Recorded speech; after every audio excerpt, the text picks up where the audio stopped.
ሰላም ጤና ይስጥልኝ። እንኳን ወደ ጂጂቲዩብ በደህና መጣችሁ።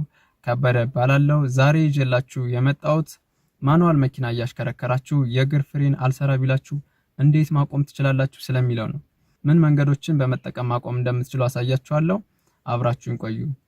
ለቻናሌ አዲስ የሆናችሁ ሰብስክራይብ በማድረግ እንደዚሁም የደውል ምልክቷን በመንካት ወደፊት የምለቃቸውን ቪዲዮዎች በቀላሉ ማግኘት ትችላላችሁ። ስለዚህ መኪና እያሽከረከራችሁ የእግር ፍሬን አልሰራ ቢል በብዙ ምክንያት አልሰራ ሊል ይችላል።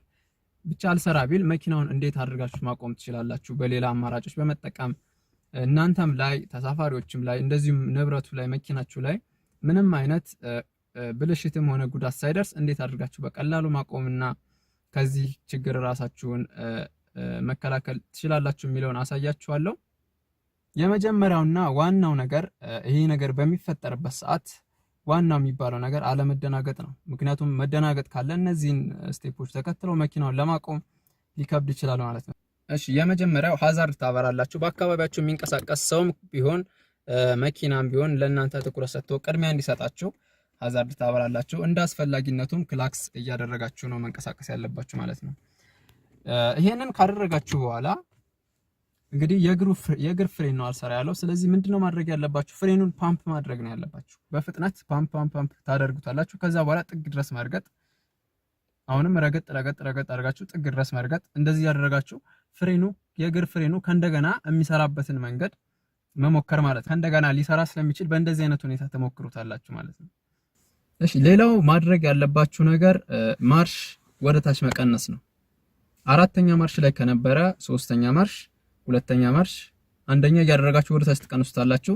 ይሄም የመኪናውን ፍጥነት ይቀንስላችኋል ማለት ነው።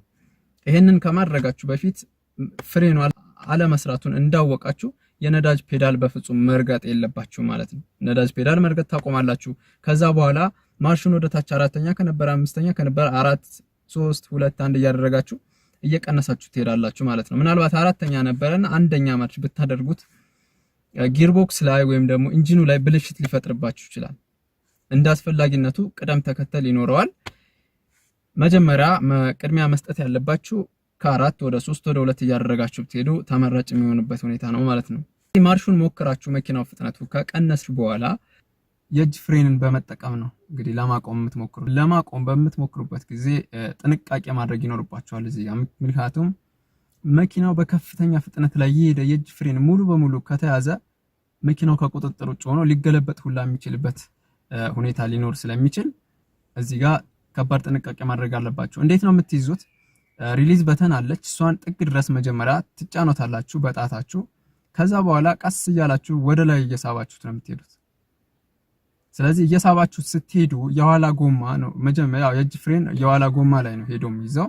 ስለዚህ የኋላ ጎማ ላይ ነው ጫና የሚሆነው ማለት ነው። ስለዚህ የእጅ ፍሬኑን እያያዛችሁ እያጠበቃችሁ ወደ ላይ እየሳባችሁ ስትሄዱ የኋላ ጎማ ሎክ ሊያደርግ ይችላል፣ ወይም ደግሞ የሚንሸራተት ነገር ወይ ከሰማችሁ ምንድነው የምታደርጉት?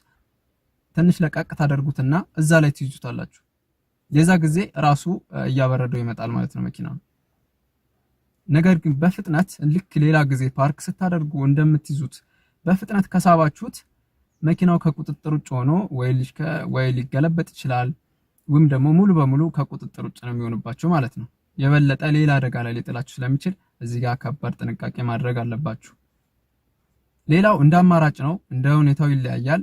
ከፊት ለፊታችሁ ዳገት ካለ ከፍ ያለ ቦታ ካለ መኪናውን ወደዛ የሚሄድበትን መንገድ ማመቻቸት ነው። ዳገታማ ቦታ ላይ ወስዳችሁ በራሱ ጊዜ ፍጥነቱን እየቀነሰ ይቆማል ማለት ነው። የዛ ጊዜ መኪናው መቆም ሲጀምር የእጅ ፍሬን ይዛችሁ መኪናውን ማቆም ትችላላችሁ። በሌላ ቪዲዮ ላይ ጥያቄ ጠይቄ ነበረ። የእግር ፍሬን አልሰራ ቢል ሞተሩን ማጥፋት ተገቢ ነው ወይስ አይደለም የሚል ጥያቄ ጠይቄ ነበረ።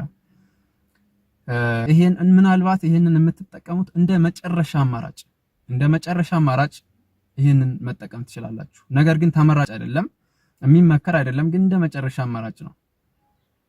ማርሽ ላይ አስደርጋችሁ ቁልፍ ልታጠፉ ነው። እንግዲህ ቁልፍ አጠፋችሁ ማለት ሞተር ቆመ ማለት ነው። በዚህ ጊዜ ጎማውም አብሮ ይቆማል፣ ምክንያቱም ማርሽ ላይ ነው።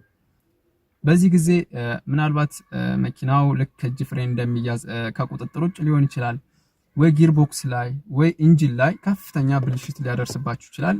በጣም ለከባድ ወጪ ሊዳረጋችሁ ይችላል ማለት ነው። ስለዚህ መኪና እያሽከረከራችሁ የእግር ፍሬን አልሰራ ቢላችሁ በአስቸኳይ በፍጥነት ሞተር ማርሽ ላይ አድርጋችሁ ሞተር ማጥፋት አይመረጥም ማለት ነው።